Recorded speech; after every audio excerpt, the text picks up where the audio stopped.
एक तरफ आरजेडी में राष्ट्रीय अध्यक्ष का चुनाव चल रहा था, तो दूसरी तरफ तेज प्रताप यादव अपने मन की बात सधे हुए अंदाज में कह रहे थे।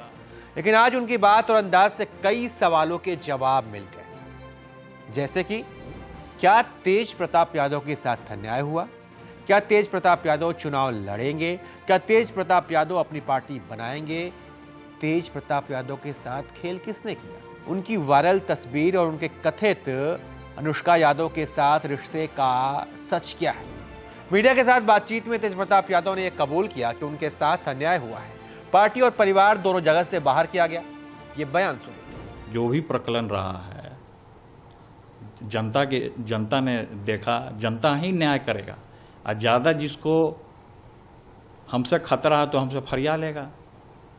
अगर ज़्यादा हमको लोग दबाएगा तो हम न्यायालय का सहारा लेंगे, कोर्ट कचहरी का सहारा लेंगे।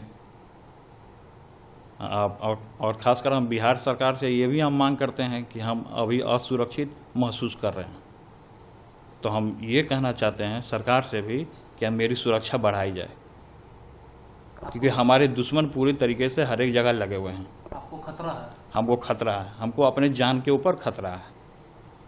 तो हमारा स्टैंड क्लियर है, हम अपने स्टैंड से पीछे नहीं हटेंगे। और जो लोग भी 4-5 लोग मिल करके मेरे जीवन को बर्बाद करने का काम किए हैं, चाहे हमारे निजी जीवन को उजागर करने का काम किए हैं, तो मैं उन लोगों को नहीं छोड़ूंगा। मैं कभी बकसने वाला नहीं हूँ।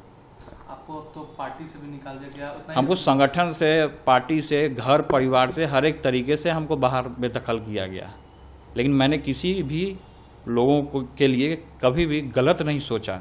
हमेशा अपने माता पिता का रिस्पेक्ट किया है, हमेशा हमने सम्मान किया है। तेज प्रताप यादव ने यह भी बताया कि उनके खिलाफ षड्यंत्र किया गया। इसके पीछे कौन है, सुनिए। मैं किसी से डरने वाला नहीं हूँ। हरि हराय नमः, कृष्ण यादवाय नमः, यादवाय माधवाय केशवाय नमः। तो हम कृष्ण भगवान के वंशज हैं, यादव हैं, तो हम किसी से डरते नहीं हैं और डंके की चोट पे काम करने का काम करते हैं। कौन है वो 4-5 लोग जो आपको? तो मैं कहा ना कि मैं समय आने पे मैं ये नाम खोल दूंगा। मैं अभी नाम को सस्पेंस में रहने दीजिए।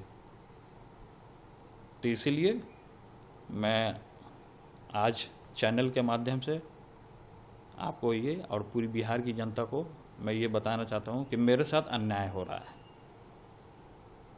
कौन लोग अन्याय कर रहे हैं, पूरी बिहार की जनता ने भी देखने का काम किया है। सोशल मीडिया के माध्यम से हो या अखबारों के माध्यम से हो, किसी भी माध्यम से, प्लेटफॉर्म के माध्यम से हो, सब लोगों ने देखा है कि किस तरीके से मेरे साथ अन्याय हुआ है।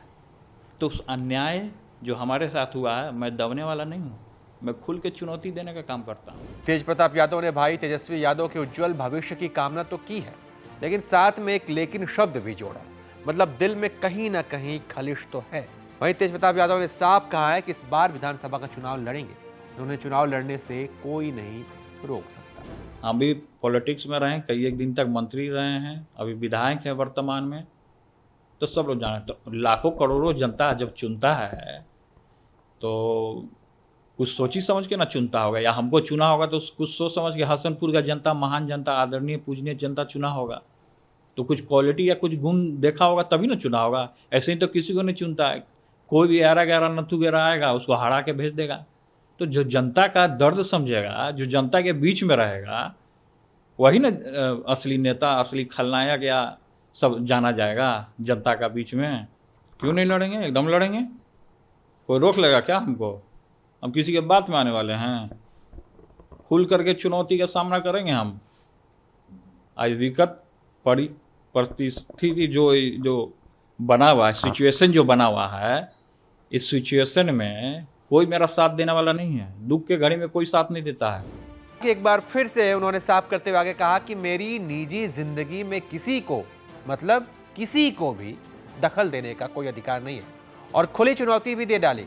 लेकिन अंत में लालू और तेजस्वी यादव के लिए अपना प्यार जाहिर करके विरोधियों को टेंशन में भी डाल दिया। देखिए, वो निजी जीवन है हमारा, उसमें किसी को हस्तक्षेप करने का कोई अधिकार नहीं बनता है।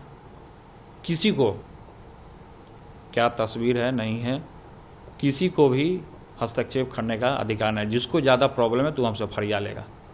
आज आपके कंदी सवाल, आज आपके पिताजी हैं वो राष्ट्रीय अध्यक्ष के पद के लिए फिर से नॉमिनेशन कर रहे हैं। अच्छी बात है। मेरा शुभकामना है हमारे पिताजी को, उनको मेरा भी आयु लगे, उनका और उज्जवल भविष्य हो, तेजस्वी जी आगे बढ़े, बिहार के मुख्यमंत्री बने, मेरा आशीर्वाद है। अब सवाल यह भी है कि तेज प्रताप यादव पार्टी से निकाले जाने के बाद, परिवार से निकाले जाने के बाद, क्या वो अपमानित महसूस कर रहे हैं? अपने पिताजी से बेइंतहा मोहब्बत और अपने भाई से प्यार का दावा करते हैं, इंस्टाग्राम पर रील डालते हैं, ट्विटर पर लिखते हैं, लेकिन दिल में क्या है?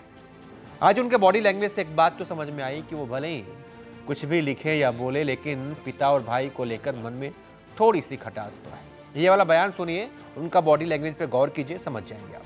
सच है या फिर देखिए, वो निजी जीवन है हमारा, उसमें किसी को हस्तक्षेप करने का कोई अधिकार नहीं बनता है। किसी को क्या तस्वीर है नहीं है, किसी को भी हस्तक्षेप करने का अधिकार नहीं। जिसको ज़्यादा प्रॉब्लम है तो हमसे फरिया लेगा। आज आपके अकंदी सवाल, आज आपके पिताजी है वो राष्ट्रीय अध्यक्ष के पद के लिए फिर से नॉमिनेशन कर रहे हैं। अच्छी बात है, मेरा शुभकामना है हमारे पिताजी को, उनको मेरा भी आयु लगे, उनका और उज्जवल भविष्य हो, तेजस्वी जी आगे बढ़े, बिहार के मुख्यमंत्री बने, मेरा आशीर्वाद है। तो जिस अंदाज में उन्होंने तेजस्वी यादव को अगले सीएम बनने की शुभकामनाएं दी, उनके चेहरे पर दर्द साफ दिख रहा था, दिल में खलिश साफ दिख रही थी। उनके बॉडी लैंग्वेज की बात करें तो इस बात की तरफ इशारा कर रहा था कि तेज प्रताप यादव थोड़े नाराज तो जरूर हैं, टूटे हुए तो हैं। अब तेज प्रताप यादव अपने इस बयान में यह भी कबूल किया है, जो तस्वीर वायरल हुई थी वो उनके निजी जीवन का हिस्सा थी। तेज प्रताप ने यह भी कहा कि जो परिस्थिति चल रही है इस समय, इस दुख की घड़ी में उनके साथ कोई नहीं है। तो आप इसे समझ सकते हैं कि तेज प्रताप यादव के दिल और दिमाग में क्या चल रहा है। क्या वो वाकई में सूर्यवंशम के हीरा ठाकुर जैसा महसूस कर रहे हैं? इस पर आप क्या सोचते हैं? अपनी राय दीजिए और देखते रहिए आप एबीपी लाइव।